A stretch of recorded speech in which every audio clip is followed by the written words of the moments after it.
Assalamualaikum, balik lagi sama gue, Ilan Alkatiri, Persija Insight. Oke, jadi di konten kali ini kayaknya gue nggak akan panjang, karena apa? Karena gue sebenarnya mau ngebahas analisa pertandingan yang kemarin sama pertandingan yang akan datang, tapi kayaknya nggak di video ini, di next video setelah ini. Di sini gue mau khusus ngebahas masalah performa wasit kemarin, karena itu bikin gue gedek sampai gue nggak bisa tidur gara-gara dia. Terus ada beberapa hal tentang pemanggilan TC lagi yang bikin pusing kepala kita semua. Nanti gue akan bahas. Selain itu juga ada PSM juga yang protes, ada Borneo juga yang protes juga pelatihnya. Jadi kayaknya gue akan bahas itu di sini. Ini akan seru banget. Jadi gue mau langsung aja karena gue nggak akan lama-lama. Karena ini berkat berita singkat nih. Jadi gue mau ngebahas si wasit dulu. Wasit ini bagi gue, wasit ini dia nggak curang sama sekali. Jadi wasit yang memimpin pertandingan antara Persija dan Borneo ini tidak melakukan kecurangan sama sekali. Hanya dia merugikan kedua-duanya. Jadi wasit ini merugikan Persija, wasit ini merugikan Borneo. Banyak hal yang gue yakini kalau itu keputusan yang sangat salah. Makanya Thomas Doll juga bilang, dengan ini VAR memang sangat dibutuhkan. Kenapa gue bilang kedua-duanya dirugikan? Ada Rico Simanjuntak yang ditarik, harusnya penalti tapi nggak dikasih penalti. Terus ada juga yang dianggap offside, padahal itu nggak offside. Terus Andre Tani nendang pemain depannya Borneo sampai bonyok pinggangnya, itu nggak jadi pelanggaran. Sama yang terakhir bagi gue, back pass yang free kick Simic terakhir itu back passnya bukan disengaja. Jadi memang dia mau ngedribble tapi bolanya lepas, ditangkap sama kipernya. Gue nggak tahu aturannya kayak apa, cuman rasanya yang gue tahu, sepengetahuan gue itu harusnya nggak back pass dan itu nggak jadi free kick. Jadi kita dirugikan, Borneo pun dirugikan. Jadi gue berusaha objektif, gue nggak membela tim yang gue cintain semata. Gue di sini melihatnya dengan adil, karena gue berharap performa wasit ini meningkat dengan dipimpinnya Pak Erick Thohir. Apalagi Pak Erick Thohir ini langsung mimpin komite wasit kalau nggak salah. Harusnya ada pembenahan yang signifikan gitu. Apalagi dia udah melakukan verifikasi, ada tes, terus dinyatakan lulus, dan ini yang terbaik di antara yang terbaik yang mimpin Liga 1. Tapi ternyata ada yang bilang kalau itu ada bocoran soal jawaban. Jadi memang kalau namanya lu kayak sekolah aja, kalau lu sekolah terus lu ujian dan semua hasil ujiannya akibat lu dapat bocoran contekan, ya lu lulus, lu nggak akan ngerti apa-apa juga. Sama pun dengan wasit yang ada sekarang ini. Apalagi kemarin wasit yang mimpin Persija itu dia masih umur 23 tahun kalau nggak salah. Harusnya PSSI jeli. Kalau pertandingan Persija di kandang tim besar, harusnya jangan dipimpin sama wasit yang belum punya pengalaman kayak gitu. Banyak banget keputusan-keputusan dia yang bagi gue ngaco gitu. Jadi bukan curang, tapi kesimpulannya adalah wasitnya memang kualitasnya sangat amat rendah. Kalau ada inisiasi dari Pak Erick Thohir untuk mendatangkan wasit Jepang ke Indonesia, entah itu untuk pelatihan atau entah itu untuk sebagian pakai Jepang, sebagian pakai wasit Indonesia, gue rasa sekalian aja pakai wasit Jepangnya semuanya. Jadi wasit Indonesia lebih baik nonton, belajar sambil training sama wasit-wasit dari Jepang. Syukur-syukur 2-3 tahun ke depan wasit Indonesia udah bagus kualitasnya. Jadi dulu banyak yang curang, sekarang gue nggak ngeliat ada kecurangan, tapi yang gue lihat hanya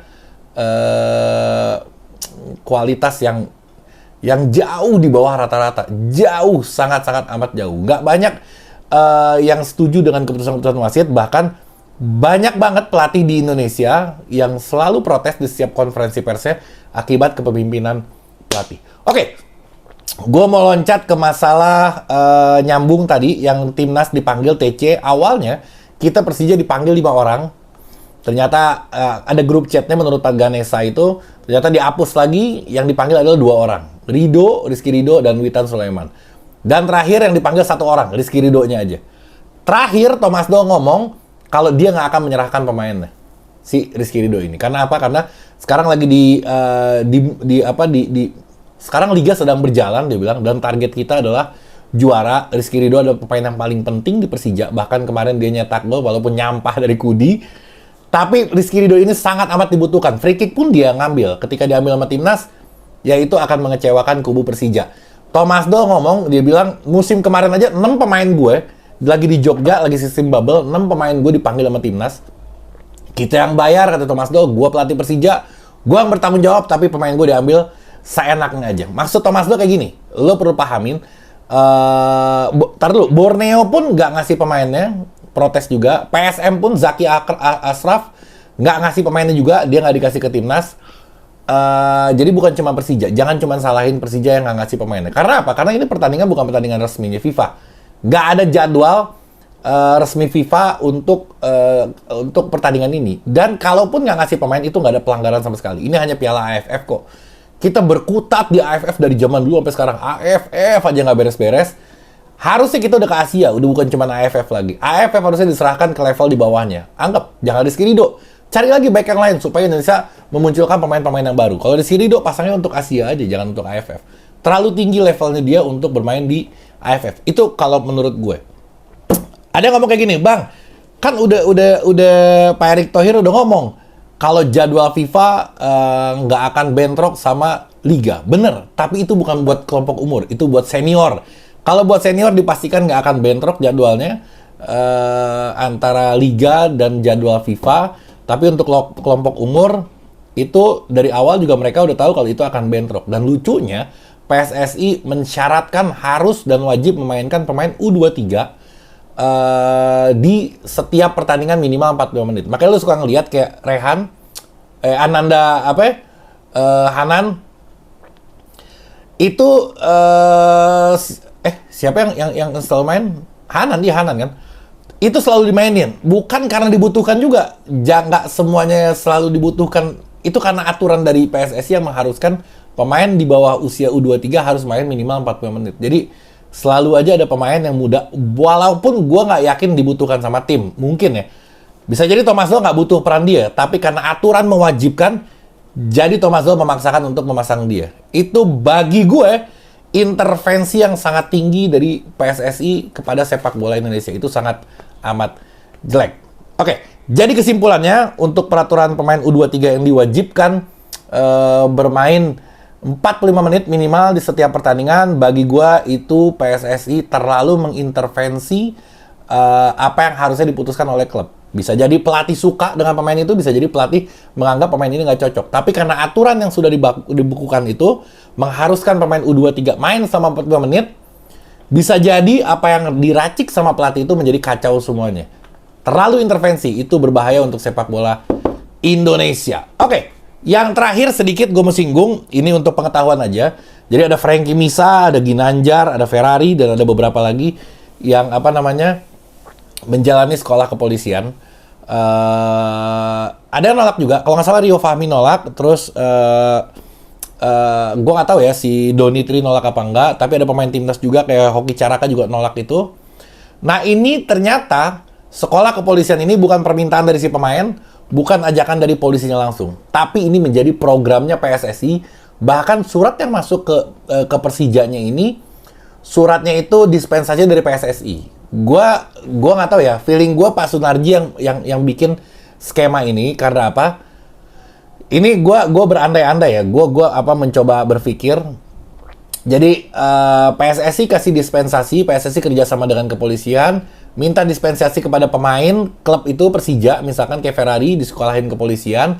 Nanti setelah jadi polisi dia akan dimainin di Bayangkara. Kenapa? Karena udah ada wacana kalau pemain timnas harus main di Bayangkara. Mau dibikin timnas, dibikin satu klub untuk main reguler di Liga Indonesia. Dan gue nggak tahu, ada isu juga yang katanya kalau tim itu nggak akan degradasi. Kalau dia nggak degradasi, berarti harus ada yang berkorban yang harusnya nggak degradasi menjadi degradasi. Ini udah kacau semua.